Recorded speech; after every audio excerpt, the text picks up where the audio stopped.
What if a single pill could unlock your brain's full potential? One struggling writer discovers a designer drug that makes him a genius overnight. But this miracle has deadly side effects. And now, the people who created it want it back.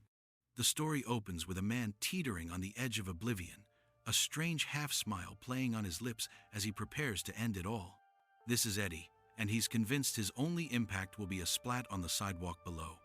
Utter chaos erupts around him, bodies litter a reception area, and his neighbor is shot for simply opening his door. What could have possibly led him to this desperate moment? The opening credits then plunge us on a wild, disorienting ride through the city, even diving deep into the glowing cells of a human brain, hinting that the key to this whole mess lies within the mind itself. But his story didn't start at the top. We're thrown back in time to meet the man Eddie used to be, a scruffy, struggling writer looking like a wreck without any help from drugs or alcohol. His life completely bottoms out when his girlfriend Lindy dumps him over a coffee. He spouts empty promises about his sci-fi novel, but she's done being his financial and domestic support system. To twist the knife, she's just been promoted to editor while he's just stuck. As she walks out, a crushing weight settles on Eddie. He feels like he's completely missed his chance at life. Facing a bleak future in dental supply sales, Eddie's pity party is interrupted by a ghost from his past, his ex-brother-in-law, Vernon. Vernon looks sharp and successful, making Eddie's down-and-out writer vibe look pathetic by comparison. After Eddie admits he hasn't written a single word of his book, Vernon offers him something that will completely change everything. A strange, clear pill. He claims it's a revolutionary drug that unlocks the full 100% of your brain. Eddie scoffs, but Vernon leaves the $800 pill on the house. You won't believe what happens when he takes it. With his life at rock bottom, Eddie figures, how much worse could it get? And swallows the mysterious pill. Now, put yourself in his shoes. One moment, you're a total failure, being lectured by your landlord's wife about rent. The next, the drug detonates in his system. His vision fractures and reforms with impossible clarity. He can suddenly see everything, recalling a book in her bag from a fleeting memory 12 years prior.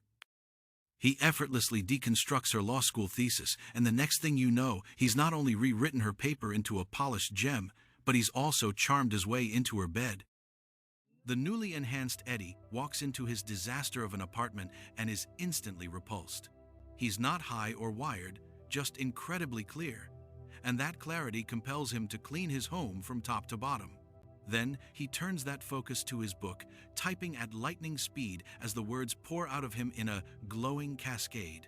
But the next morning, the magic vanishes, and he's back to being his old self. He takes the pages he wrote to his editor, who is flooded with increasingly ecstatic messages after reading his work. Now Eddie knows one thing for sure. He absolutely has to get more. Desperate for another dose, Eddie tracks down Vernon, only to find him bruised and battered. Vernon finally comes clean. The drug is an untested back-alley pill called NZT-48, and the whole FDA-approved story was a lie. Even so, Eddie is so hooked that he agrees to be Vernon's errand boy for another fix. But when he returns, the apartment is destroyed, and Vernon is dead on the couch. What he finds next will haunt him forever. Panicked, Eddie calls 911, but quickly figures out the killers were after the NZT stash. Would he find it before the police showed up? In a race against time, Eddie tears Vernon's apartment apart, finally having a stroke of genius. Vernon never used his oven. Tucked inside is the jackpot, a bag full of cash, a notebook, and a huge supply of NZT pills. He shoves the package down his pants moments before the cops arrive. At the station, he clumsily lies his way through questioning, while his ex-wife Melissa warns him over the phone that Vernon was tangled in dangerous business. His problems, however, are just beginning, as he leaves the precinct and realizes he's now being followed. While he was being hunted, his life was also transforming. Deciding to risk it all, Eddie takes another pill, and the change is staggering. He goes from scruffy writer to suave genius overnight, getting a sharp suit and finishing his book in 4 days. A tablet a day makes him unstoppable. He masters the piano, cracks complex math, and becomes fluent in foreign languages just by listening. His newfound brilliance makes him the life of every party, attracting rich friends and private jets. But a dangerous restlessness takes hold. He feels an overwhelming need to keep pushing forward. A feeling so intense it drives him to leap from a cliff into the sea just for the thrill. Treading water, Eddie realizes his true calling isn't art, but power, and for that, he needs cash. He turns Vernon's last $800 into a small fortune on the stock market.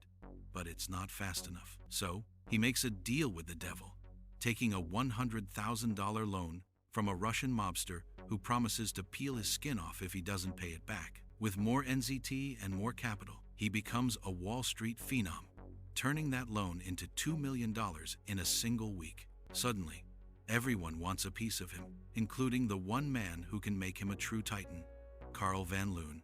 The new and improved Eddie easily wins Lindy back, leaving her completely stunned by his confidence and command of Italian. Their relationship reignites, and soon he's a media sensation, being called a financial Houdini. But as he and Lindy kiss in a park, he spots a man in the background, watching him intently, and a seed of paranoia is planted. And this is the exact moment where the perfect life begins to crack. That night, things take a terrifying turn when he suddenly loses time, finding himself in the hallway with no memory of walking there. The first signs of trouble were beginning to show. At his high-stakes meeting, Eddie calmly sits across from the legendary Carl Van Loon, who is anything but impressed. Eddie explains that his secret isn't insider information but a unique ability to predict mass psychology, boldly declaring he has a recipe for grandeur. Van Loon, though skeptical, tests him by handing him a complex portfolio. In minutes, Eddie deduces Van Loon's secret plan to merge with his biggest competitor, a move that would reshape the energy world. He's in. Floating on a cloud of triumph, Eddie starts to think bigger than Wall Street. Why not the White House? But that confidence shatters as he's hit with a massive blackout, losing an entire 18 hours of his life. His memory is a chaotic mess of flashes, a subway brawl where he channels Bruce Lee, and then waking up on a bridge at sunrise with no idea how he got there. Back in his apartment, battered and bruised, he tries to work on Van Loon's files without NZT, but his regular brain can't make sense of the numbers. Feeling sick and overwhelmed, he tries to cancel his big meeting, but the pressure is on. The powerful man he was yesterday is gone, replaced by a confused and ailing wreck. Without his magic pill, Eddie completely falls apart in front of Van Loon. He can barely follow the conversation, his eyes drifting to a news report about a woman murdered during his 18-hour blackout. Humiliated, he flees the meeting and gets sick in the street, the full weight of his withdrawal crashing down on him. He frantically starts calling the contacts in Vernon's notebook, only to uncover a horrifying truth. Every single person on the list is either dead or dying in a hospital bed. This wasn't a wonder drug. It was a death sentence. His paranoia proves justified when the man who was watching him in the park starts chasing him through the city. After a frantic pursuit that ends with Eddie getting clipped by a truck, he finally escapes and arranges a meeting with the last person he expects to see, his ex-wife, Melissa. She reveals she was also on NZT, but when she tried to quit, the withdrawal wrecked. With a chilling warning, she tells him the headaches are just the beginning. If he stops taking the drug completely, he will die. Just when things couldn't get worse, Gennady, the loan shark, ambushes him outside his apartment. In the scuffle, Eddie drops his last precious pill, and Gennady, intrigued, swallows it himself. After being forced to pay off his debt, Eddie is now completely out of NZT and spiraling fast.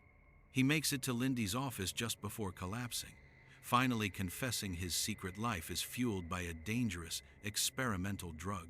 The biggest shock for Lindy? His emergency stash is hidden in a conch shell in her own home. On her way back with the pills, Lindy realizes she's being followed by the same menacing man who is after Eddie. She bolts into Central Park, but her pursuer is a relentless predator, even stabbing two good Samaritans who try to intervene. Trapped and terrified, she calls Eddie, who gives her an insane instruction. "Take one of the pills." "I can't think my way out of a knife," she protests, but with no other choice, she swallows it. This is where things get absolutely insane. Within seconds, the world transforms. Her panic is replaced with sharp, calculated focus as her brain kicks into overdrive, analyzing every possible escape route. With newfound genius, Lindy sprints onto an ice rink, the killer close behind. In a stunning move, she grabs a little girl and swings her around, using the child's skate to slice the attacker's face and make her escape. After saving Eddie with a pill, they hide out in a hotel, but the victory is short-lived. The next morning, Lindy announces she's leaving him. Having experienced the drug's power firsthand, she's terrified of the person he's become and the world he's dragged her into. Despite his promises to quit, she walks out, leaving him utterly alone once again. Now on his own, Eddie's problems multiply. Gennady, the loan shark, is now also hooked on NZT and demands a steady supply, becoming an intelligent and dangerous new threat. To protect himself, Eddie hires bodyguards and a chemist to try and reverse engineer the drug before his stash runs out. His life gets even more complicated when he's pulled into a police lineup for the murder of the woman from his blackout, forcing him to hire a high-powered lawyer to keep him out of jail. He is living on a razor's edge, balancing a murder investigation and a hostile gangster with brokering the biggest merger in corporate history. But his carefully constructed world starts to crumble. The massive merger with Hank Atwood hits a snag when Atwood suddenly falls ill and is hospitalized, putting the entire deal in jeopardy. Eddie immediately suspects Atwood is another NZT user who has run out of his supply. His own situation becomes dire when he's cleared in the police lineup, only to realize his lawyer, Brandt, has somehow stolen his entire stash of pills from a secret pocket in his suit jacket. The timing couldn't be worse. As the withdrawal symptoms begin to hit him right in the middle of a tense meeting with Van Loon, Atwood dies, and Eddie discovers that his own lawyer, Morris Brandt, was also secretly working for Atwood, trying to secure his NZT stash for him. The plan failed, and now Brandt has the pills. Just as Eddie's withdrawal reaches a critical point, his two bodyguards are murdered and their severed hands are delivered to him in a box. Utterly defenseless and without his pills, Eddie retreats to his new penthouse fortress, just as Gennady and his thugs arrive to kill him and take his supply. With no way out, he finds himself back on the ledge where the story began, preparing to jump. In a last-ditch effort, Eddie remembers a single pill might be left in an old tin. He scrambles back inside just as Gennady's men cut through his steel door, but in the chaos, the pill falls through a floor grate. As a now intelligent Gennady prepares to torture him, Eddie manages to stab him with a hidden blade. Desperate and dying from withdrawal, he realizes the NZT Gennady just injected is still in his blood. In a gruesome move, he drinks the blood from the floor, reigniting his brain power just in time to outwit and kill the remaining thugs in a brutal, bloody fight. That horrifying night was the turning point. Now back on NZT, Eddie's path to victory is clear and swift. He tracks down the knife-wielding man from the park who worked for Atwood and uses him to get to his lawyer, Brandt. He recovers his massive stash of pills, securing his future. 12 months later, Eddie is a new man, running a successful campaign for the New York Senate, with his book, Illuminating the Dark Fields, a bestseller. His old life is a distant memory, but his past is about to catch up with him in the form of his biggest contributor. Carl Van Loon walks into Eddie's campaign office with a bombshell. He has bought the pharmaceutical company that manufactures NZT and has shut down Eddie's secret labs. Van Loon assumes he has Eddie trapped, offering him a lifetime supply of the drug in exchange for making Eddie his political puppet. But the most twisted part is still to come. Eddie reveals the final twist. He used the drug to perfect itself, re-engineering it to eliminate the side effects and allowing him to taper off. He's no longer on the pill, but has retained all the mental enhancements permanently. He effortlessly proves his superiority, diagnosing Van Loon's heart condition and predicting a car crash outside, leaving his old mentor powerless. He has truly become limitless on his own terms.